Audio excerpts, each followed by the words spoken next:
وقف کیا ہے. مثلاً بھائی یہ زمین ہے جہاں پہ امام بارگاہ بنا ہوا ہے، ایک بندہ واقف ہے جس نے زمین کو تبلیغات دین کے لیے وقف کیا. دوسرا وہ بندہ ہے جس نے اس زمین پر بلڈنگ کو کھڑا کیا ہے، پیسے دیے ہیں. بھائی زمین آپ کی، خرچہ میں کروں گا، امام بارگاہ بنا دو. 2 بندے ہو گئے. تیسرا وہ بندہ ہے جس نے پیسے لے کر، انجینئر تھا، اس نے اس کا نقشہ بنایا ہے.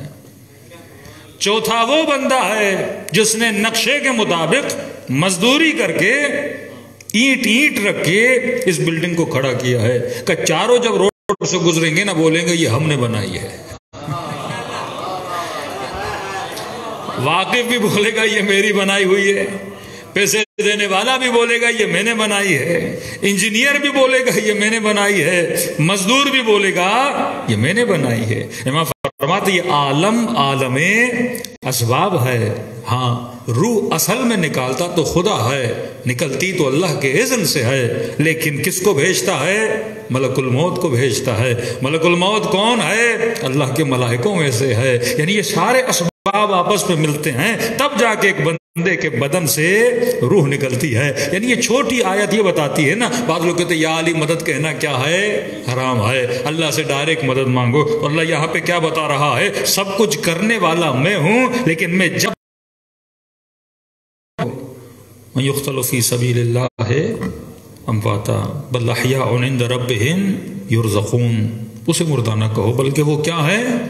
زندہ ہیں. اور کیا پا رہے ہیں؟ رزق پا رہے ہیں. کہاں سے؟ عند ربہم. اب کہتے اگر وہ زندہ ہیں تو برزخ میں ہیں، وہاں سے روزی کھا رہے ہیں. تو بندہ 5 منٹ کے لیے سوچے کہ بندے خدا اگر مرنے کے بعد کوئی عالم برزخ میں ہے اور وہاں سے رزق و روزی پا رہا ہے تو یہ بتانے کی کیا ضرورت ہے؟ وہ تو جو بھی بندہ مرتا ہے عالم برزخ میں جاتا ہے. جس بھی بندے کی روح بدن سے نکلتی ہے کہاں چلی جاتی ہے؟ عالم برزخ میں جاتی ہے. اور جتنے لوگ مر جاتے ہیں کہاں سے رزق پا رہے ہیں؟ اللہ انہیں دے رہا ہے. وہ آپ کا دادا ہو، وہ آپ کا پردادا ہو، سارے کہاں ہیں؟ عالم برزخ میں. لیکن شہید کے لیے خاص یہ بولا بل احیاء، وہ زندہ ہیں. کیا مطلب زندہ ہیں؟ ہماری زبان میں آپ زندہ کیسے بولتے ہو؟ میں بولوں بھائی یہ جناب زندہ ہیں، آپ بولے مولانا ابھی بات کر رہے ہیں اور خدا کہہ رہا ہے زندہ ہیں. یہ مت سمجھنا مثلا عالم برزخ کی تو بات ہی نہیں، اللہ کہہ رہا ہے زندہ ہیں.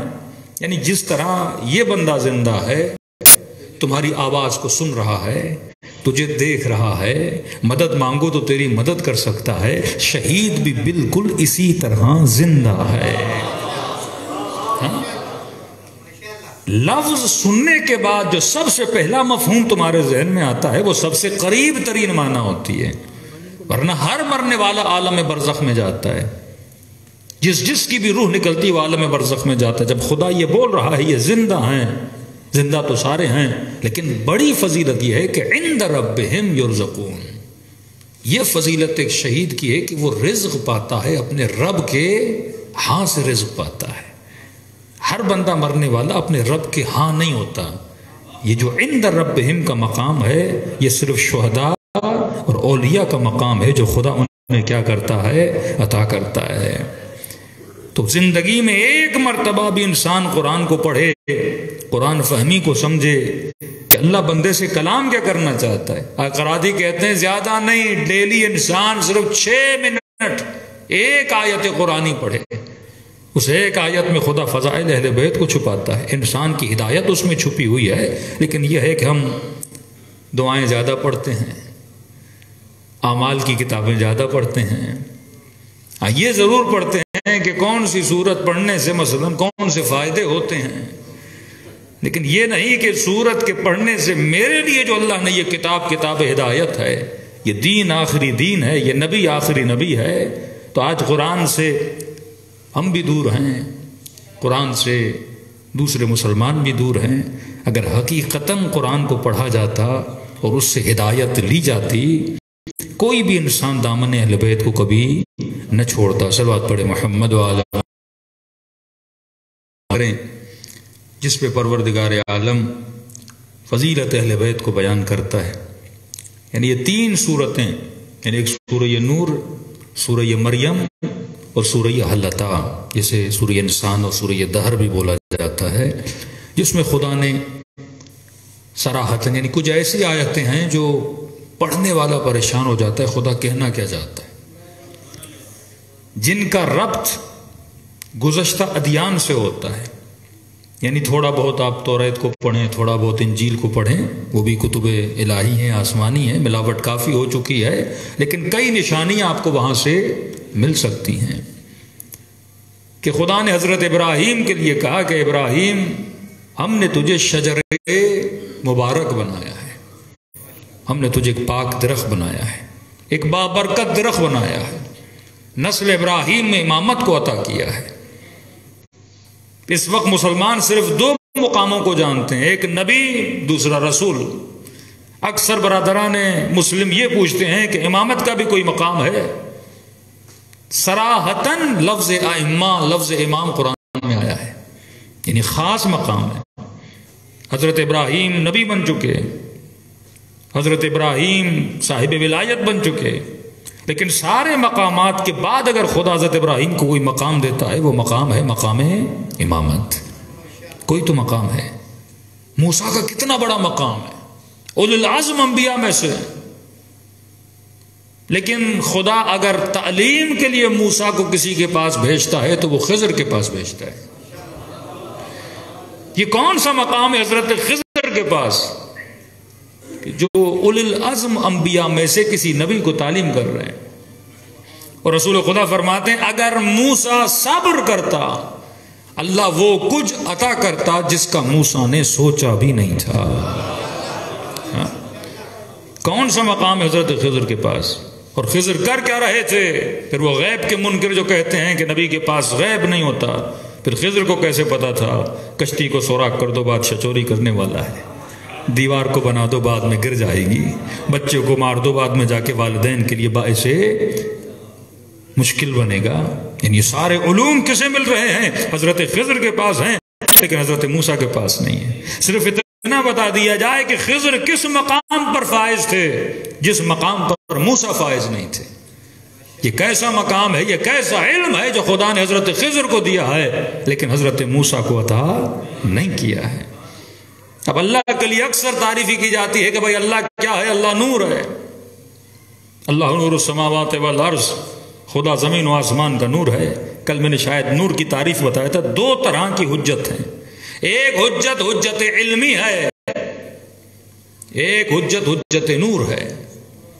حجت علمی کا مطلب جیسے آئے مباہلہ میں لوگ نہیں مانتے تھے، رسول نے علمی دلائل دیے، نہیں مانا، پھر کہا آؤ مباہلہ کرتے ہیں، یا تم سچے ہو یا ہم سچے ہیں، اور جھوٹوں پر اللہ کی لعنت ہے.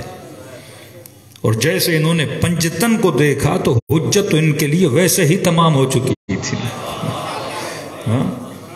نجران کے مسیحی پنجتن کو دیکھ کے پیچھے ہٹ گئے کہ ہم جانتے ہیں یہ جہاں بھی جاتے ہیں ان کی زبان سے ہم نے کبھی جھوٹ کو سنا نہیں ہے.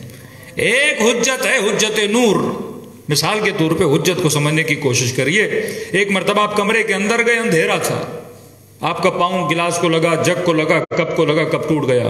اگلے بندے نے پوچھا کہ بھائی کپ کیوں ٹوٹا؟ تو آپ نے کہا کیونکہ اندھیرا تھا، مجھے نظر نہیں آیا. لیکن ایک مرتبہ کمرے میں روشنی ہے اور آپ چلتے چلتے کپ کو پاؤں مارتے ہیں. اب بندہ پوچھے گا کپ کیوں توڑا؟ تو آپ نہیں بول سکتے کہ اندھیرا تھا، بولے گا روشنی نے تیرے اوپر حجت کو تمام کر دیا تھا. خدا بھی بندوں پر اس طرح حجت کو تمام کرتا ہے کہ قیامت کے دن کوئی بندہ کوئی بہانہ نہ دے سکے. حدیثیں آیا ہیں، فضیلتیں آیا ہیں، اب بھی اگر کوئی غلطی کرے تو اس کے لیے اشد عذاب ہے، کیونکہ اللہ نے کیا کر دیا؟ حجت تمام کر دی. نور کے کمالات میں سے کمال یہ ہے کہ نور حجت کو تمام کرتا ہے، چیزوں کو عیاں کرتا ہے.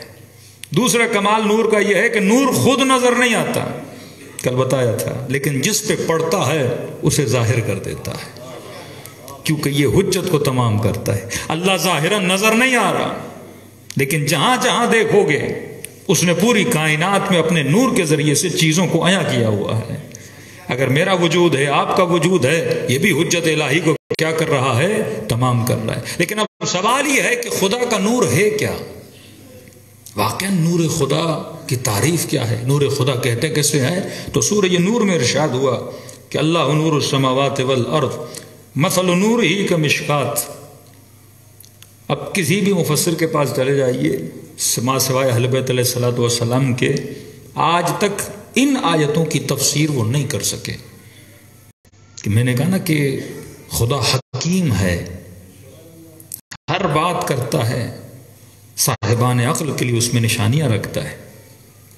کہا کہ اللہ زمین و آسمان کا نور ہے، مثل نور ہی، اس کے نور کی مثال ایسے ہے کمشکات، اس کے نور کی مثال ایک چراغ کی طرح ہے۔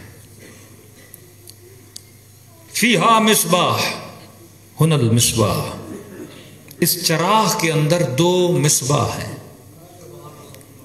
اس چراغ کے اندر دو نور ہیں، دو بلب سمجھ لیجئے۔ رسول نے کیا فرمایا؟ ان الحسین مصباح الہدی۔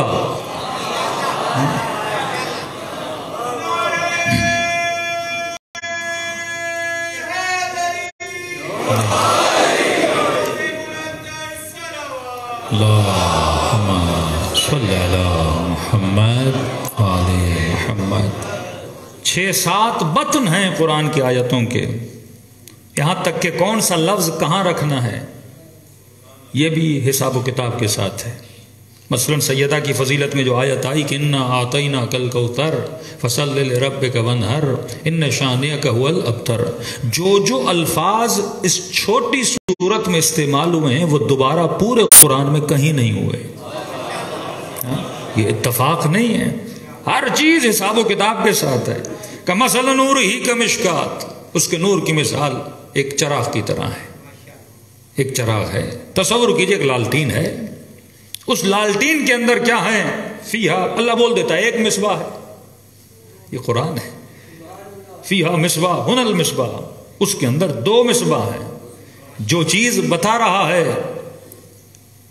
وہ کچھ سمجھانے کے لیے بتا رہا ہے، وہ نشانیاں کن کے لیے ہیں؟ صاحبان عقل کے لیے ہیں۔ میں نے کہا بے وقوف کبھی علی کے در پہ نہیں آتا، قرآن سمجھنے کے لیے عقل کا ہونا ضروری ہے، اور قرآن کو ملاؤ کلام رسول سے۔ یہ کیوں کہا کہ ان الحسین مصباح الہدی و سفینۃ النجات؟ حسین مصباح ہے، کس کا مصباح ہے؟ ہدایت کا مصباح۔ اور یہاں آگے سنیے گا، کمشکات، جس کے اندر دو مصباح ہیں، فی زجاجۃ، یہ جو دو مصباح ہیں، لالٹین ہوتا ہے نا، مشکات لالٹین ہے، دو مصباح ہیں، اور مصباح کس کے اندر ہے؟ ایک شیشے کے اندر ہے۔ زجاج بولتے ہیں عربی میں شیشے کو۔ شیشے میں مصباح کو کیوں ڈالا جاتا ہے؟ اب لالٹین کے اندر کیوں ڈالتے ہو مصباح کو؟ ایسے شیشہ کیوں لگاتے ہیں؟ شیشہ اس لیے لگاتے ہیں تاکہ اس نور کی روشنی زیادہ پھیلے۔ شیشہ روشنی کو پھیلانے کا کام کرتا ہے۔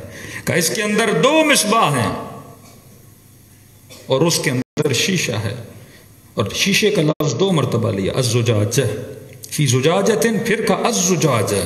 عربی میں جب الف و لام لگتا ہے نا، یہ کسی چیز کی تعریف کو بیان کرنے کے لیے ہوتا ہے۔ کہ ایک شیشے کے اندر ہے، الزجاجہ، کیا کہنا ہے شیشے کا؟ اللہ تعریف بیان کر رہا ہے، کیا کہنا ہے شیشے کا؟ کأنہا کوکب دری، یہ اس طرح ہے جیسے آسمانوں میں چمکتا ہوا ستارہ۔ میرے چھٹے امام سے پوچھا، مولا یہ 2 مصباح کیا ہیں؟ یہ کوکب دری کیا ہے؟ فرمایا 2 مصباح سے مراد حسن و حسین ہیں۔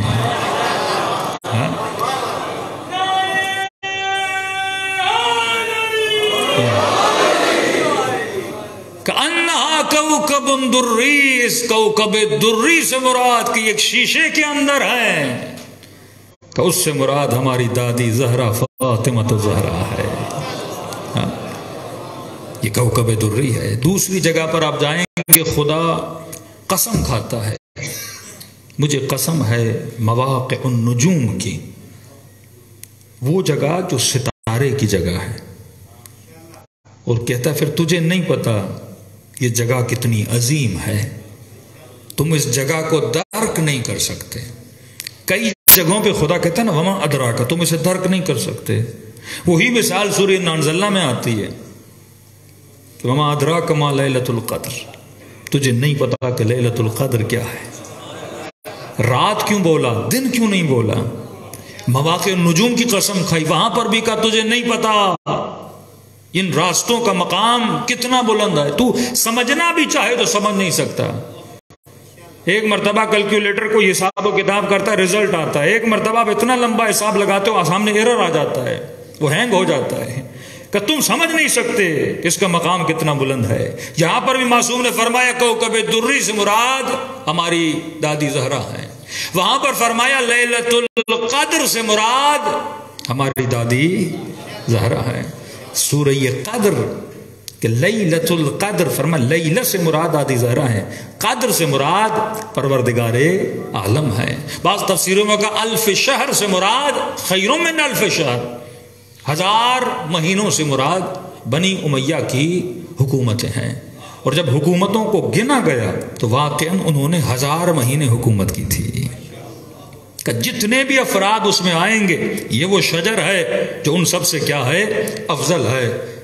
کہا کہ کوکب دری یوقد من شجرۃ مبارکہ، حضرت ابراہیم کو جب امامت ملی تو خدا نے بنایا کہ ابراہیم ہم نے تمہاری نسل کو شجر مبارک بنایا ہے، کہ یہ جو شجر ہے یوقد من شجرۃ مبارکہ، یہ جو لالٹین کے اندر مصباح ہیں اور یہ جو مصباح جل رہے ہیں یہ کس سے جل رہے ہیں؟ ہر چیز کو جلانے کے لیے یا لائٹ کا ہونا ضروری ہے، یا پیٹرول کا ہونا ضروری ہے، یا ڈیزل کا ہونا ضروری ہے، یا تیل کا ہونا ضروری ہے۔ دوسری آیت ہے نا قرآن مجید کی جس میں خدا کہتا ہے وقودها الناس والحجارہ، جہنم کس چیز سے جلے گی؟ کہا وقودها الناس والحجارہ، جہنم جلے گی پتھروں سے اور لوگوں کے وجود سے۔ وقودها الناس، جب آپ کسی چیز کو مثلا کان سے آپ کوئلہ نکالتے اس کوئلے کو وقود کہتے ہیں، ایک ایسی چیز جو کسی کو جلانے کی توانائی رکھتی ہے، کہ جہنم کو جلائیں گے لوگوں کے وجود سے اور پتھروں سے، یعنی جہنم خود بخود جہنمیوں کے بدن سے جلے گی۔ یہی عرفانی ایک تفسیر ہے کہ اللہ جہنم کو نہیں بناتا، جہنمی اپنے عمل سے جہنم کو بناتا ہے، خدا جہنم کو کریٹ نہیں کرتا، یہ جہنمی ہے جو اپنے عمل سے جہنم کو بنا رہا ہے۔ وہاں پر لفظ ہے وقود، یہاں پر ہے یوقد، یہ جلے گا کس سے؟ من شجرۃ مبارکہ، یہ جو نور اس کا نکل رہا ہے وہ کس سے ہے؟ مبارک درخت سے ہے۔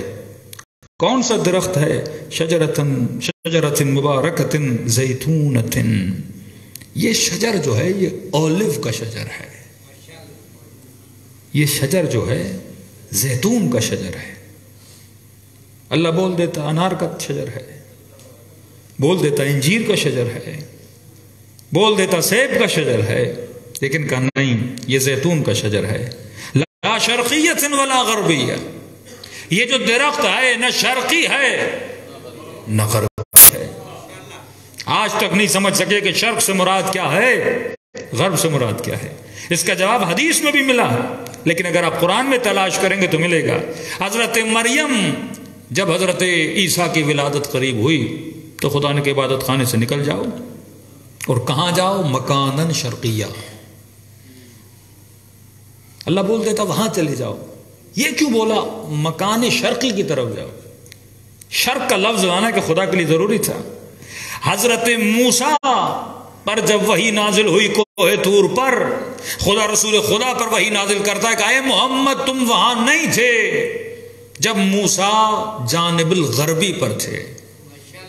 موسیٰ کے لیے جانب غربی استعمال ہوا، عیسیٰ کے لیے مکانن شرقیہ استعمال ہوا، اور کہا یہ جو درخت ہے زیتونیہ یہ نہ شرقی ہے نہ غربی ہے، یعنی نہ عیسیٰ والا ہے نہ موسیٰ والا ہے۔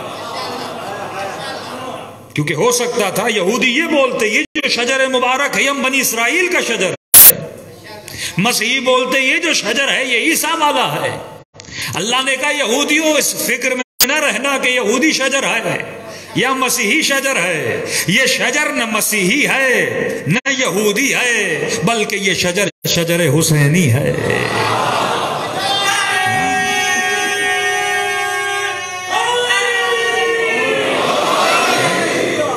یہ شجر مبارک ہے، حالانکہ شجر ایک ہی ہے. شجر ابراہیم سے چلا، 2 شاخوں میں نکلا، ایک اسحاق کی شاخ بنی، ایک اسماعیل کی شاخ بنی. شاخیں بنتی گئیں، بیچ میں شاخیں سوکھ جاتی ہیں نا، پھر نئی شاخ نکلتی ہے، نئی شاخ، بڑھتے بڑھتے بڑھتے عدنانی بنا، غیر عدنانی بنا، قریشی بنا، غیر قریشی بنا، ہاشمی بنا، غیر ہاشمی بنا، یہاں تک کہ رسول خدا تک آیا. اب کبھی کبھی درخت میں پیوند کاری کی جاتی ہے، لیکن پیوند کاری کے لیے جس چیز سے پیوند لگایا جاتا ہے اس کا، اس درخت کا ساتھ ہم جنس ہونا بڑا ضروری ہوتا ہے. اگر کوئی اور جنس ہوگی تو آپ پیوند کاری نہیں کر سکتے. شجر آ کے رکا رسول خدا تک، جناب سیدہ تک، اس کی پیوند کاری کی گئی علی بن ابی طالب سے. پھر یہ شجر وہاں سے چلا، ایک شاخ نکلی، فیہا مصباح المصباح، اس کے اندر 2 مصباح ہیں، ایک حسن کی شاخ ہے، ایک حسین کی شاخ ہے. کہا کہ یہ شجر زیتونیہ ہے. کہ مولا زیتون سے مراد کیا ہے؟ فرما زیتون سے مراد حسین ابن علی ہے. اس میں بھی کل کی مجلس میں اگر مجھے وقت ملا تو میں کچھ تورات سے کچھ انجیل سے بھی ذکر کریں گے کہ زیتون کا درخت کا بڑا ذکر ہے تورات میں اور انجیل میں، اس کی نسبت دی جاتی ہے. انجیر جہاں پہ آتا ہے وہاں نسل بیٹیوں کی ہوتی ہے، زیتون کا ذکر جہاں پہ ہوتا ہے وہاں نسل بیٹوں سے ہوتی ہے. کہ یہ شجر زیتونیہ ہے، اور امام نے فرمایا زیتونیہ سے مراد حسینیہ ہے، لا شرقیہ ولا غربیہ سے مراد نہ یہ مسیحی ہے نہ یہ یہودی ہے. اچھا تھوڑا اور قرآن کی دوسری آیت کی طرف چلیں. خدا کہتا ہے مجھے قسم ہے والتین والزیتون، مجھے قسم ہے انجیر کی. اللہم صلی علی محمد. کبھی ہم غور نہیں کرتے، کبھی ترجمہ پڑھیں، اللہ کہتا ہے قسم ہے انجیر کی، قسم ہے زیتون کی. والتین والزیتون وطور سینین وہذا البلد الامین لقد خلقنا الانسان فی احسن تقویم. انجیر سے زیتون پہ، زیتون سے طور سینین پہ، طور سینین سے بلد امین پہ، اور بلد امین پہ پہنچنے کے بعد کہے کہ میں بہترین خلق کرنے والا ہوں.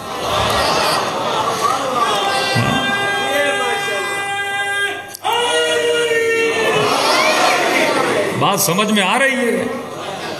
یہ قرآن ہے، یہ اعجاز ہے، یہ استعارے کی کتاب ہے. استعارہ وہی سمجھے گا جو اس قرآن کو سمجھنے کی کوشش کرے. کہ فروٹ اور پھلوں اور پہاڑوں سے جاتے جاتے کہے ہم نے انسان کو احسن تقویم میں خلق کیا، ثم رددناہ. کوئی بندہ آپ سے قرضہ لے اور کہے کہ واپس کرو گے، آپ کو 100% واپس کروں گا. کہ یقین نہیں آتا قسم کھاؤ، اور آپ بولیں قسم ہے انجیر کی دے دوں گا.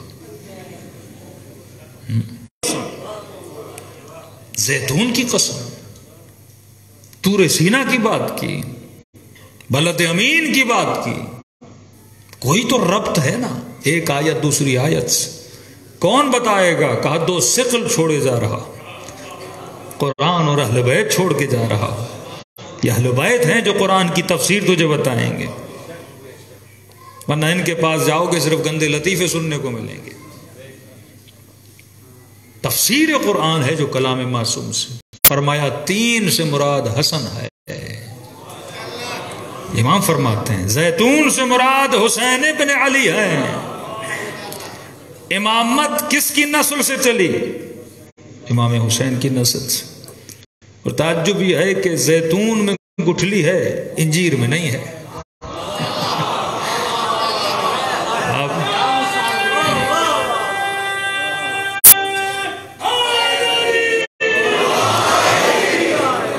عجیب نہیں ہے ان چیزوں کا آپس میں ملنا جلنا؟ کا قسم ہے انجیر کی، قسم ہے زیتون کی. شاید میں نے کل کی مجلس میں بتایا تھا، جوانی کے پروٹین کی بات کی تھی نا، کہ ڈاکٹرز نے جب ریسرچ کی کہ انسان بوڑھا کیوں ہوتا ہے، کہ ایک پروٹین ہوتا ہے 35-36 سال کے بعد ختم ہو جاتا ہے. کہ پھر کون سی چیز کھائیں کہ یہ پروٹین باڈی میں آئے؟ تو کہا کہ بڑی ریسرچ کے بعد، یعنی سمجھے سینکڑوں ہزاروں پھلوں کو سبزیوں کو پرکھنے کے بعد بالآخر محنتوں کے بعد اس نتیجے پہ پہنچے 2 فروٹ ایسے ہیں جس کے کھانے سے بدن میں تھوڑا بہت جوانی کا پروٹین بنتا ہے. کہ کون سے پھل ہیں؟ کہ ایک ہے انجیر، دوسرا ہے زیتون. ان دونوں کو کھانے سے کس مقدار میں کھائیں؟ کہ ایک انجیر کھاؤ، 7 زیتون کھاؤ. اور اعجاز قرآن یہ تھا، قرآن میں 1 مرتبہ لفظ انجیر ہے اور 7 مرتبہ لفظ زیتون ہے. واحد کتاب ہے جس میں یہ 2 پھل ایک ساتھ ان کا ذکر ہوا ہے. تو یہاں پہ ایک فضیلت کا نقطہ بول دوں. کہا کہ جو ان 2 پھلوں کو کھائے گا کیا رہے گا؟ جوان رہے گا. اور فضیلت امام حسن و حسین میں حدیث سنو. فرما ان الحسن والحسین سیدہ شباب اہل الجنہ.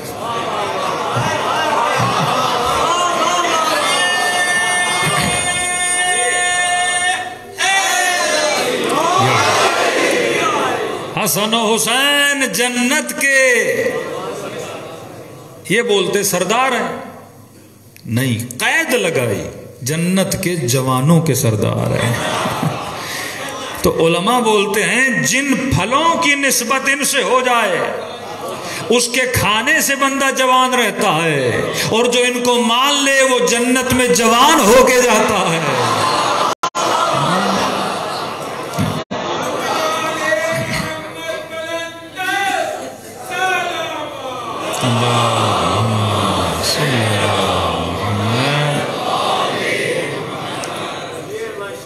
کہا یہ جو شجر ہے یہ شجر زیتونیہ ہے، یہ شجر حسینیہ ہے. لا شرقیت ولا غربیہ، یہ نہ شرقی ہے نہ غربی ہے، نہ مسیحی ہے نہ یہودی ہے.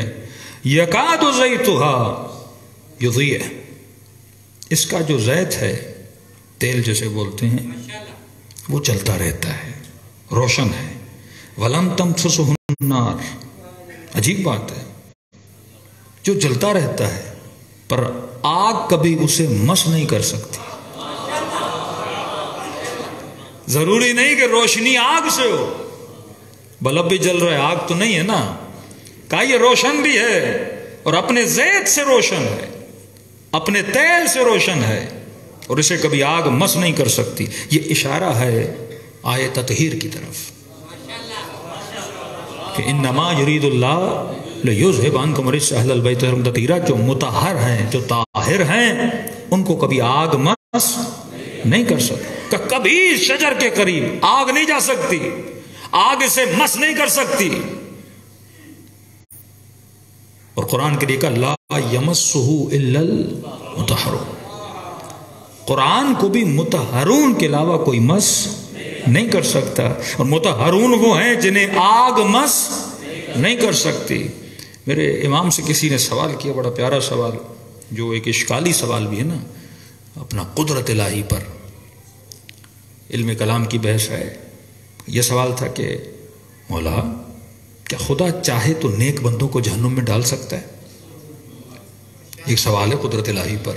میرے چھٹے امام سے کہا خدا چاہے تو کیا نیک بندوں کو جہنم میں ڈال سکتا ہے؟ کیا نیک بندے جہنم میں جا سکتے ہیں؟ امام نے کہا اللہ قدرت رکھتا ہے، جسے چاہے ڈال دے. اب امام کو پتا تھا وہ اگلا جملہ کیا بولنے والا ہے.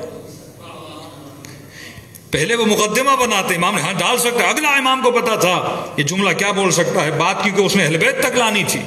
خدا چاہے جسے چاہے جہنم میں ڈال دے. امام نے کہا یہ بات سن لے کہ جب اللہ کے نیک بندے اللہ کے ولی ہوں، وہ شہید ہوں، وہ نبی ہوں، وہ امام ہوں، جب یہ جہنم کے کنارے سے گزریں گے تو جہنم کی آواز آئے گی، فوز فوز یا مومن. جہنم پکارے گی، فوز فوز یا مومن، ان نورک یطفئ ناری، اے مومن مجھ سے دور ہو جا کیونکہ تیرے نور سے میری نار بجھ رہی ہے. یہ لم تمسسہ النار، کبھی نار ان کے قریب نہیں جا سکتی. تو مولا نے کہا جب مومن کے نور سے جہنم کی آگ بجھنے لگتی ہے، جب مومن کا یہ مقام ہے تو بتا امیر المومنین کا مقام کیا ہوگا؟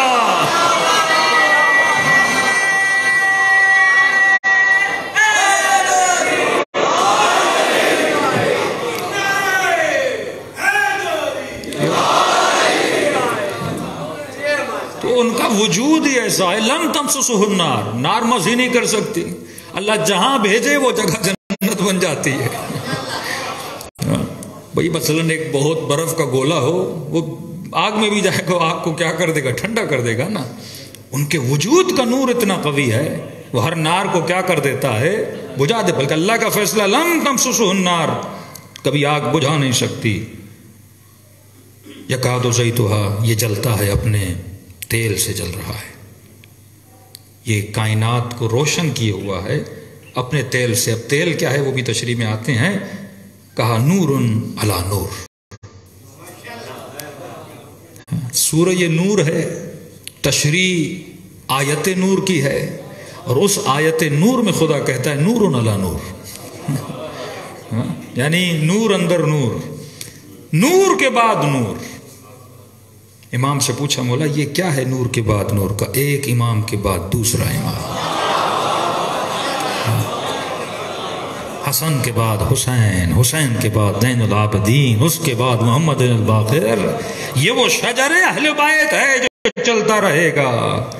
نور علی نور یہدی اللہ لنور، تیسری بار نور کی بات ہے۔ اللہ ہدایت دے گا اپنے نور کے ذریعے، من یشاء، جسے چاہے گا اسے ہدایت دے گا۔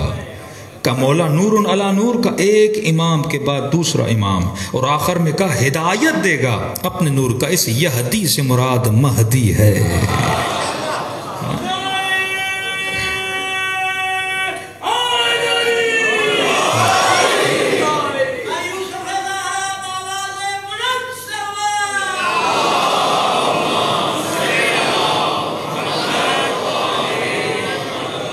اللہ ہدایت دے گا جسے چاہے گا اپنے نور کے ذریعے، اپنے مہدی کے ذریعے۔ لفظ بھی مہدی ہے نا، ہدایت سے نکلا ہے۔ یہ ہدایت دے گا، پوری زمین کو ہدایت دے گا۔ لیکن بات تھی یکاد زیتھا، یہ جو شجر زیتونیہ ہے یہ اپنے زیت سے ہدایت دے رہا ہے، باہر سے اس نے کہیں سے روشنی نہیں لی، اس کے اپنے زیت میں، زیت کہتے ہیں تیل میں، اسی سے جلتا ہے اور اسی سے پوری کائنات کو روشن کیا ہوا ہے۔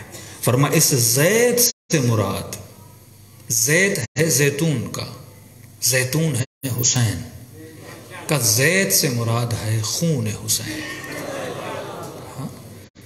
مولا کا لقب ہے یا سار اللہ، سار کا مطلب ہے اے خون خدا۔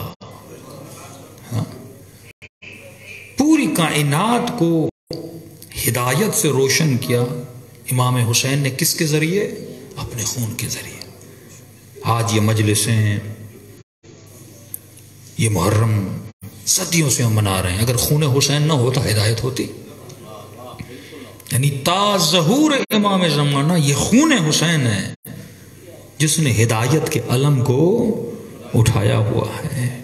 یہ برکت خون حسین ہے جس کے ذریعے سے آپ بیٹھے ہیں فرش اعزا پہ اور فضائل اہل بیت علیہ الصلوۃ والسلام کو سن رہے ہیں۔ صلوات پڑھیں محمد و آل محمد۔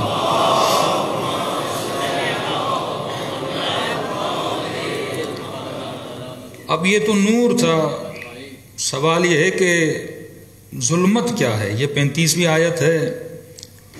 پھر آیت نمبر 40، اس سے آگے بھی فضیلت اہل بیت علیہ الصلوۃ والسلام ہے۔ ظلمت کی تشریح میں زیادہ نہیں کر سکتا، صرف قرآن کا ترجمہ کہ جس سے آپ سمجھ جائیں، اور یہ بھی صاحبان عقل کے لیے نشانی ہے۔ صلوات پڑھیں محمد و آل محمد۔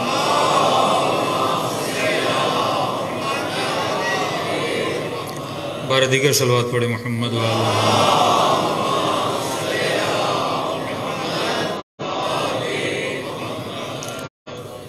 وہاں پر کا مثل نور ہی، اس کے نور کی مثال کا مشکات ہے، ایک چراغ کی طرح ہے۔ اب میں صرف سرسری ترجمہ کروں گا، یہ ترجمہ صاحبان عقل کے لیے زیادہ میں سے کھول نہیں سکتے۔ کہ او کا ظلمات، اور ظلمتوں کی مثال، اندھیروں کی مثال کیسے ہے؟ فی بحر لجی، اس کی مثال ایک گہرے سمندر کی طرح ہے۔ تصور کریے ایک بہت گہرا سمندر، کبھی رات کو سمندر کو آپ نے دیکھا ہے؟ کہ جہاں تک نگاہ جاتی ہے ظلمت ہی ظلمت ہوتی ہے. اوپر بھی دیکھو ظلمت، نیچے بھی دیکھو ظلمت، اور اس کی گہرائی میں اندھیرا ہی اندھیرا ہوتا ہے. کفی بحر لجی یغشاہ، اس سمندر کو گھیرے ہوا ہے، ڈھانپا ہوا ہے، موجن، ایک لہر نے، من فوقہ موج، سمندر گہرا، اس کے اوپر ایک موج ہے، ایک لہر ہے، اس موج کے اوپر دوسری موج ہے، دوسری لہر ہے، من فوقہ سحاب، اور اس دوسری موج کے اوپر ایک تیسرا کالا بادل ہے. یہ ظلمتوں کا سمندر، ایک موج، دوسری موج، تیسرا کالا بادل ہے، بعضها فوق بعض، جو ایک دوسرے کے اوپر ہے. تو کتنی ظلمتوں کے پردے بنے؟ 3 ظلمتوں کے پردے بنے. اذا اخرج یدہ، اگر ان 3 ظلمتوں کے پردوں کے بیچ سے کوئی ہاتھ نکلے، لم یکد یراہا ولم یجعل اللہ لہ نورا فما لہ من نور. اگر 3 موجوں کے بعد کوئی ہاتھ بھی باہر آ جائے، کیونکہ ظلمتیں اتنی ہیں، وہ ہاتھ بھی تجھے نظر نہیں آئے گا. مطلب ظلمت خود کو اتنا پھیلا دیتی ہے کہ اگر مدد کے لیے کوئی ہاتھ بھی آتا ہے، کوئی مددگار بھی آتا ہے، لیکن کیونکہ مزاج، ماحول، نظام کو ظلمتوں نے گھیرا ہوا ہے، تو تم اس ہاتھ کو بھی دیکھنے کی قابلیت نہیں رکھو گے. صلوات پڑھے محمد و آل محمد.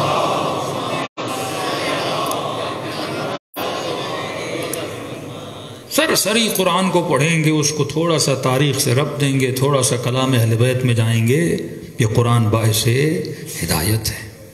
اللہ مثالیں دیتا ہے کن کے لیے؟ جو صاحبان عبرت ہیں. صرف اس قرآن کو ایک مرتبہ ترجمے کے ساتھ پڑھو. میں نے کئی مجالس میں سورہ، آج اتنی مجال نہیں ہے کہ اس کو ذکر کیا جائے، مثلا سورہ بقرہ، جنہوں نے مجالس ریگولر سنتے ہیں ان کو پتا ہوگا قرآن کا سب سے بڑا سورہ ہے بقرہ. بقرے کا مطلب بچڑا. پروردگارہ سب سے بڑا سورہ لانا تھا تو حضرت محمد کے نام پہ لاتا، سب سے بڑا سورہ لانا تھا کوئی آل عمران کے بارے میں آتا، سب سے بڑا سورہ لانا تھا مثلا کوئی اور سورہ لاتا. یہاں آپ نے الحمد ختم کیا، یہاں بقرہ شروع ہو گیا. قصہ کس کا؟ بنی اسرائیل کا، بچڑے کا قصہ. ہمارا کیا جائے، ان کی بھینس مری تھی، بچی تھی، کیا کیا تھا. ہم اپنے مسائل میں گھرے ہوئے ہیں. ہمیں حضرت لقمان کے قصے سناؤ، تربیتی قصے سناؤ. پروردگارا کبھی بچڑے کو لے کر آتا ہے، کبھی بنی اسرائیل کے جھگڑوں کو لے کر آتا ہے، کیونکہ نبی کہہ کر گئے تھے الساع بالساع، جو کچھ بنی اسرائیل نے کیا تھا وہ سب کچھ امت میری کرے گی. تو جب تک تم بنی اسرائیل کو نہیں سمجھو گے تب تک صحیح مسلمان نہیں بن سکتے. انہوں نے نبیوں کو قتل کیا تھا، یہ میری آل کو قتل کریں گے. انہوں نے یحییٰ کا گلا کاٹا تھا، یہ میرے حسین کا گلا کاٹیں گے. 40 دن کی دوری ہے حضرت عیسیٰ حضرت موسیٰ کی، 40 دن کی دوری. 9 سے زیادہ معجزے دکھائے اپنی امت کو. کبھی آسمان سے کھانا اتر رہا ہے، کبھی زمین کو پتھر بنایا جا رہا ہے، کبھی لکڑی کو اژدہا بنایا جا رہا ہے، کبھی ہاتھ سے نور نکالا جا رہا ہے. اور کیا دکھاتے حضرت موسیٰ؟ لیکن جیسے قوم سے جاتے ہیں وہ کہتے ہیں پروردگارہ میرے بھائی ہارون کو خلفنی فی قومی، اسے خلیفہ بنا، تو بنا، میں نہیں بناؤں گا. موسیٰ کہہ رہے ہیں تو بنا، سنت الہی ہے، خلیفہ جب بھی بنتا ہے وہ اللہ کی مرضی سے بنتا ہے. اللہ نے کہا تائید ہاتھ سے لے، ہارون کو بنا لے، بنا دیا. کتنی دوری تھی؟ 40 دن کی دوری. اللہ کیوں بتا رہا ہے ہمیں؟ اور موسیٰ جیسے گئے، انہوں نے ہارون کے ہاتھوں میں رسیاں باندھی، ہارون کو گھر کے اندر بند کر دیا. حضرت ہارون چیختے رہے، بتاتے رہے، لیکن ہارون کی ایک نہ سنی. واپس کہاں لوٹ کے چلے گئے؟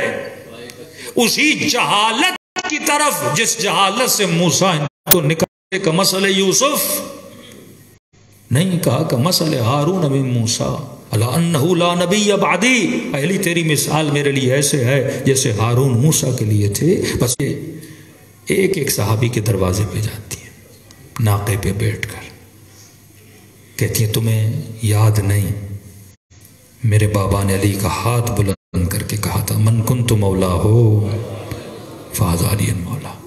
کہتے عالم یہ تھا نبی کی بیٹی کی آواز کو سنتے تھے دروازوں کو بند کر دیتے تھے. کہیں کوئی ایسا سوال نہ کر لے جس کو ہم پورا نہ کر سکیں. مظلومیت امیر المؤمنین یہ ہے کہ علی جب گھر آتے ہیں تو فرماتی علی میں نے سنا ہے کہ کوئی تجھے سلام نہیں کرتا. یہ تاریخ کی باتیں ہیں. آج تو بڑے درس ملتے ہیں عظمت صحابہ کے. اس زمانے کے مسلمانوں کو کیا ہوا جو عظمت صحابہ بھول گئے، جو خون کے پیاسے ہیں، جو اصحاب رسول کو قتل کرنے پر تلے ہوئے تھے. ان کی تو دوری نہیں تھی، قرب ہے رسول کے زمانے سے. پوری لسٹ ہے. آپ صرف مودودی صاحب کی کتاب پڑھیں. دوسرا خلیفہ ثالث جناب عثمان کے قتل کی کتنے لوگ شامل تھے صرف وہ پڑھیں. کتنے اصحاب اس میں قتل ہوئے اور کتنوں نے شمولیت اختیار کی. دونوں طرف آپ پڑھیں گے آپ پریشان ہو جائیں گے. ایسا کیا ہوا کہ سیدہ سوال کریں علی میں نے سنا ہے صحابی رسول علی بن ابی طالب داماد رسول ہیں، باب مدینۃ العلم ہیں، جن کی فضیلت میں مسندیں لکھی گئی ہیں فضائل علی بن ابی طالب میں. فرمایا علی میں نے سنا ہے لوگ تجھے سلام نہیں کرتے. کہ دختر رسول آپ سلام کی بات کرتی ہیں، میں سلام کرتا ہوں کوئی میرے سلام کا جواب بھی نہیں دیتا.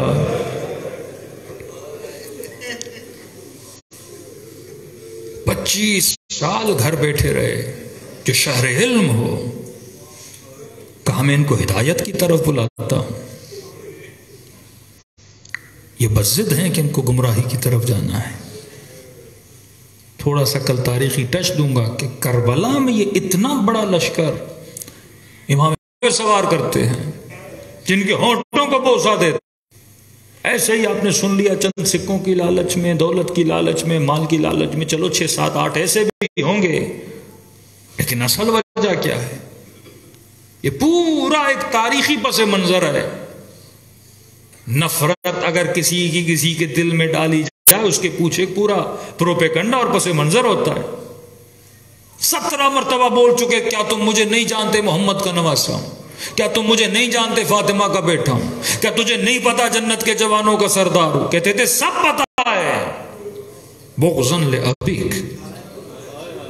ان نفرتوں کا کیا کریں جو ہمارے دلوں میں ڈالی گئی ہیں، اس بغض کا کیا کریں جو ہمارے قلوب میں ڈالا گیا ہے. نفرت ہوتی ہے تو تب گلوں پہ چھریاں چلتی ہیں. کہتے ہیں جب یہ لٹا ہوا قافلہ یزید کے دربار میں آیا نا، کہتے ہیں یہ لعین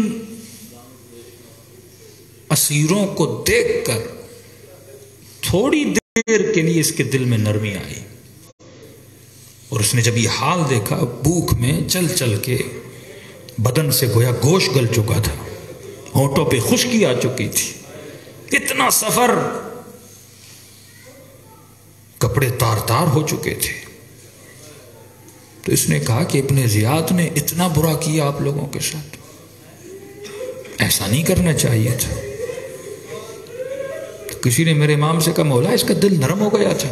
کہ اگر دل نرم ہوتا نا تو کبھی میرے بابا کے ہونٹوں پہ چھڑی نہ مارتا.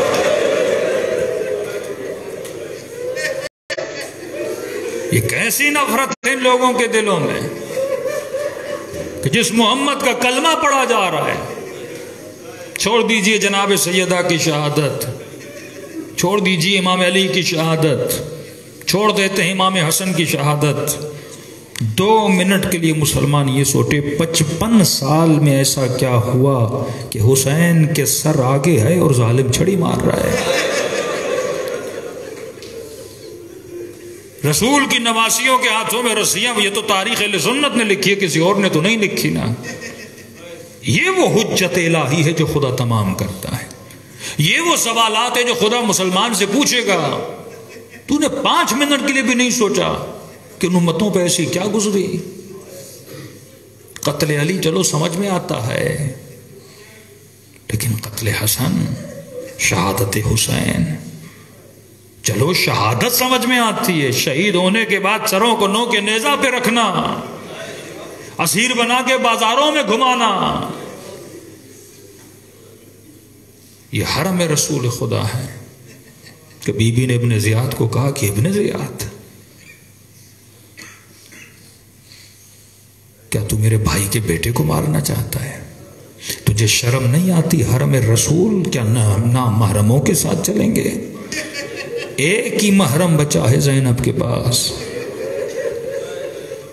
اگر ایسا ہے تو پہلے تلوار زینب کے گلے پہ چلاؤ، پھر جسے مارنا ہے مارو۔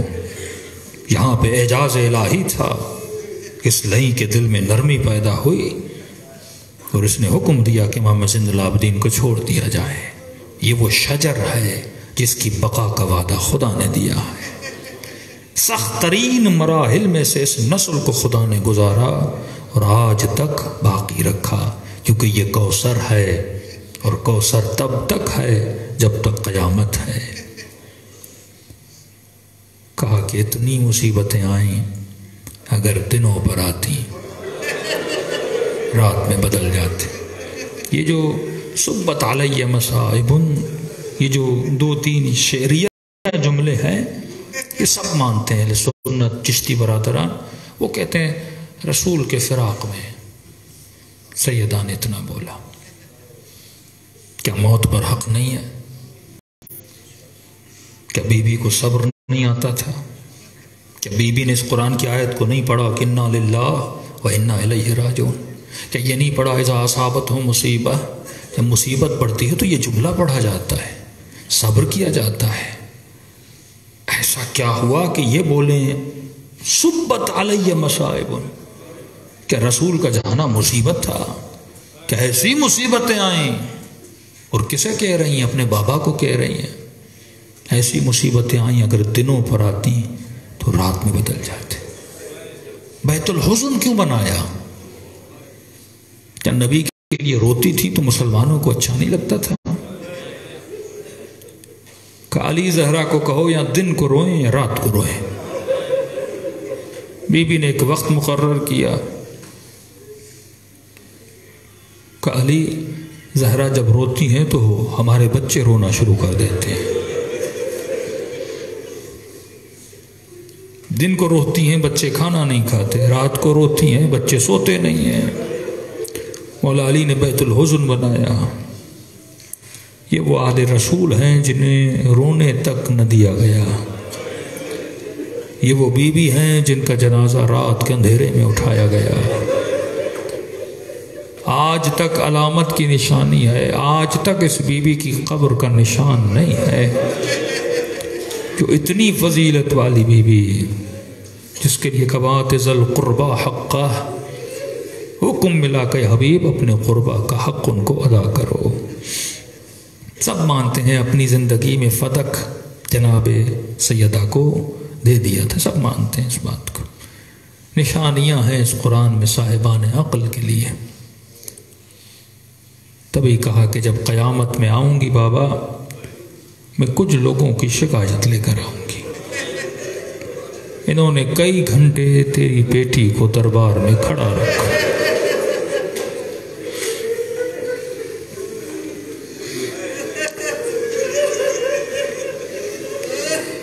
چھٹے امام کا زمانہ ہے، شاید سنایا کہ نہیں آپ کو، امام کو کسی نے کہا مولا آپ کا ایک چاہنے والا ہے، اسے سزائے موت سنا دی گئی ہے۔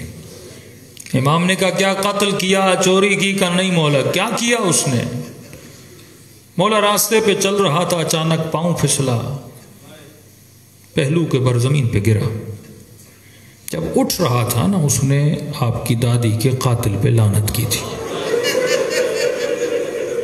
مولا سپاہیوں نے سن لیا، سزائے موت سنا دیے۔ راوی کہتا ہے امام نے مصلی بچھایا، 2 رکعت نماز پڑھی، ہاتھوں کو بلند کیا، کہا خدا تجھے میری دادی کا واسطہ،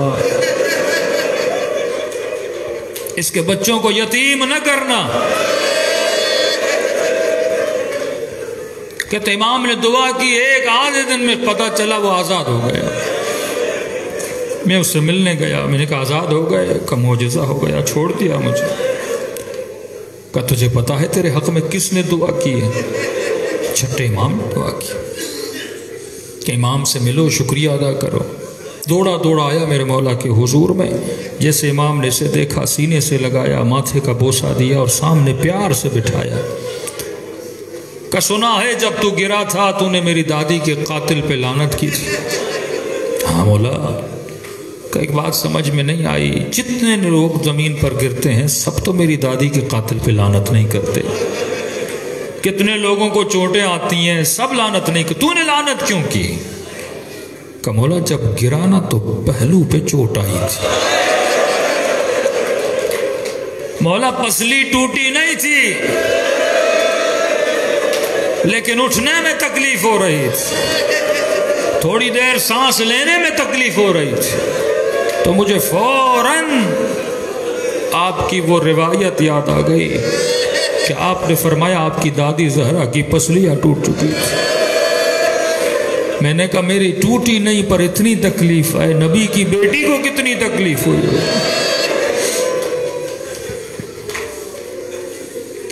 مصیبت گراں ہے، تبھی فرمایا ہر مصیبت برداشت کر سکتے ہیں پر دادی زہرا کی مصیبت برداشت نہیں کر سکتے۔ دلوں کو کربلا لے کر چلیں، سلام دیں اپنے آقا کی یتیمی کو۔ السلام علی الحسین وعلی علی ابن الحسین، سب مل کے وعلی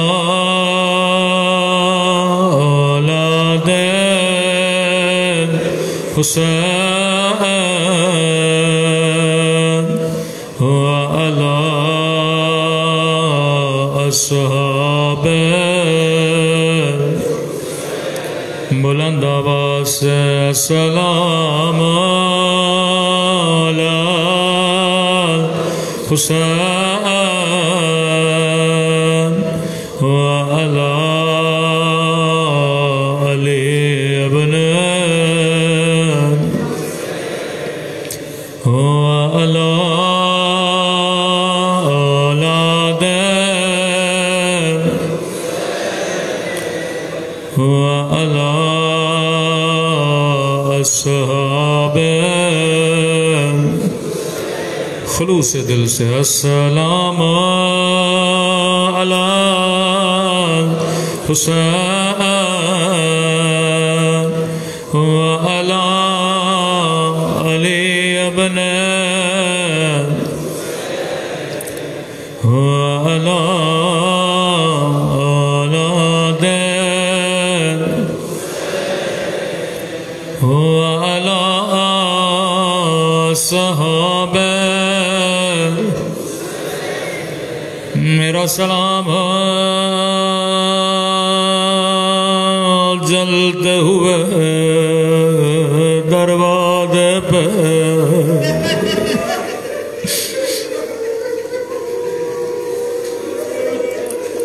میرا سلام ٹوٹی ہوئی پسلیوں پہ،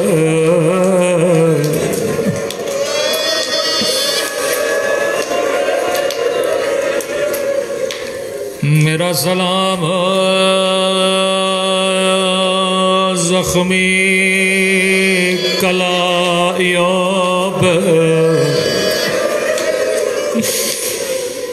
فرمایا ذاکر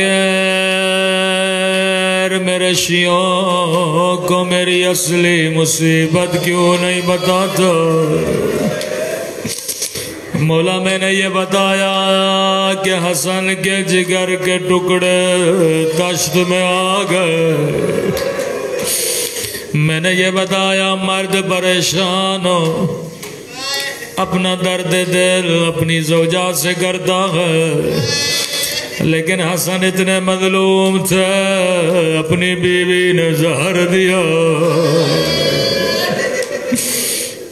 میں نے بتایا یہ واحد امام ہے جسے 2 مرتبہ کفن دیا گیا۔ امام نے کہا یہ سارے میرے مصائب ہیں پر میری اصل مصیبت نہیں ہے۔ مولا اصل مصیبت کیا ہے؟ فرمایا اصل مصیبت مدینے کی گلی میں ہے۔ حسین چھوٹا تھا میں بڑا تھا، فریادیں کر رہا تھا کوئی آئے میری اماں کو بچا لے۔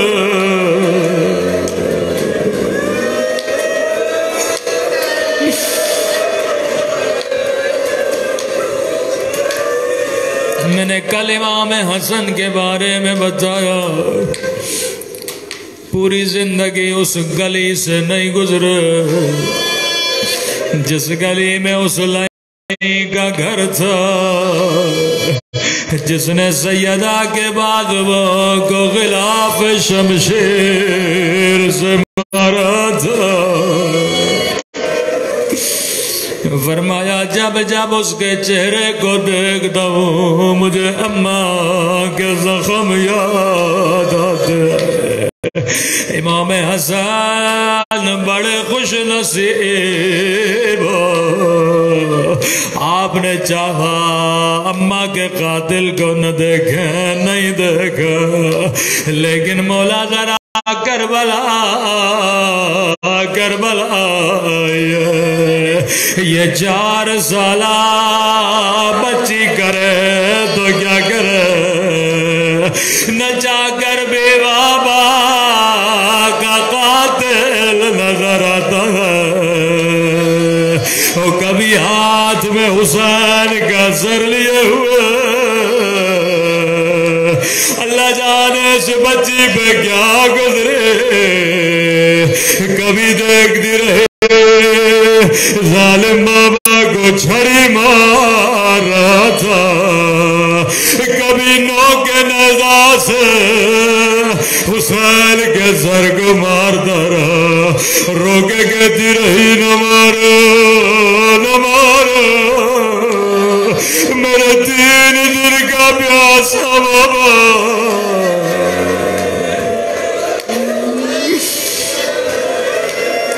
میرا غریب الوطن بابا۔ مولا حسن آپ بھی یتیم ہوئے، آپ نے جی بھر کے اپنی اماں کی زیارت کی، جی بھر کے اماں کے قدموں کو بوسہ دیا، اماں کا جنازہ اٹھایا، لیکن آئے سکینہ سکینہ۔ روایت کے جملے ہیں بی بی زینب کو کہیں سکینہ نظر نہیں آئی، کبھی ایک خیمے میں جائیں کبھی دوسرے خیمے میں جائیں، ڈھونڈتے ڈھونڈتے سیدہ گودی قتل گاہ میں پہنچی، کیا دیکھا لاشیں بکھری ہوئی ہیں، بی بی زینب کی نگاہ پڑی، ایک بدن ہے جو تیروں سے چھلنی ہے،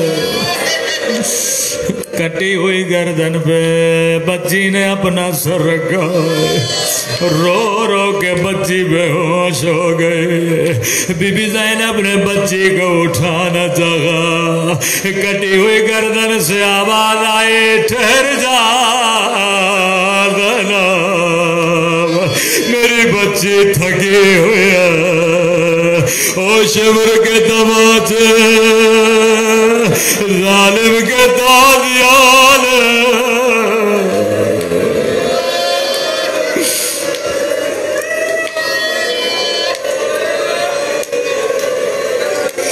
روایت کے جملے کافی دیر گزر گئی، بچے کی آنکھیں کھلی، بی بی زینب نے سکینہ سے سوال کیا، سکینہ میں نے بھی حسین کو نہیں پہچانا، بتا تو نے بابا کو کیسے پہچانا؟ بدن دو چیزوں سے پہچانا جاتا ہے، یا لباس سے پہچانا جاتا ہے یا بدن سر سے پہچانا جاتا ہے۔ سکینہ بابا کے بدن پہ سر موجود نہیں ہے، بابا کے بدن پہ لباس موجود نہیں ہے۔ بچی کہتی ہے پھوپھی اماں میں ڈھونڈ ڈھونڈ کے تھک گئی، مجھے کہیں میرا بابا نظر نہیں آیا۔ ایک مرتبہ کٹی ہوئی گردن سے آواز آئے، الیہ الیہ، او میری پیاسی بچے، او میری تھکی ہوئے بچے، بابا کے قریب اللہ لعنت اللہ علی القوم الظالمین۔